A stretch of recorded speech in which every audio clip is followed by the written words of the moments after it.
Hey guys, Shane Cuthbert here, your Division 4 Council candidate. I'm out the front of the council building today where we are set to elect a new mayor. Our current mayor, Bob Manning, has just announced his retirement. It's expected that Division 4 Councillor Terry James will take up that role and will be voted in today. What that means is that leaves Division 4 vacant. I've spoken to the CEO of the Cairns Regional Council and put my hand up for nomination for that vacant position as the Division 4 Councillor for the next 3 months. November 17, 2003, the office of the Mayor of the Cairns Regional Council is vacant. As per section 164 of the Act, Council must now appoint a Mayor from the councillors.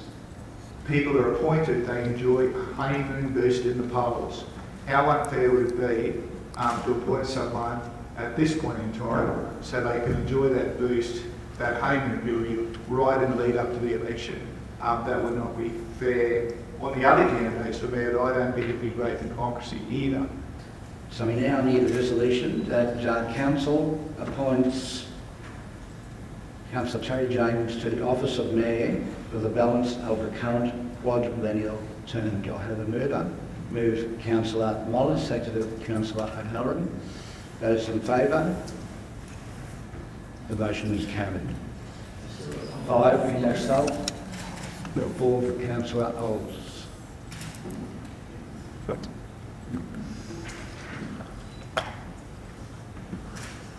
Confirm that the numeral position is myself.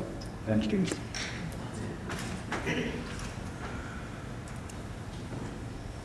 Silence, absolute silence in the gallery today as we saw Terry James be elected to mayor as predicted.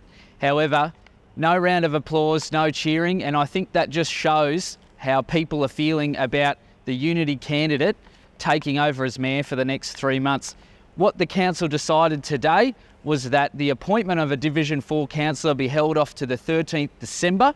That will allow myself and my running mates to nominate and we'll be able to present to council next time around. So I'm looking forward to possibly becoming your next Division 4 councillor in 2 weeks, and we'll see what happens then.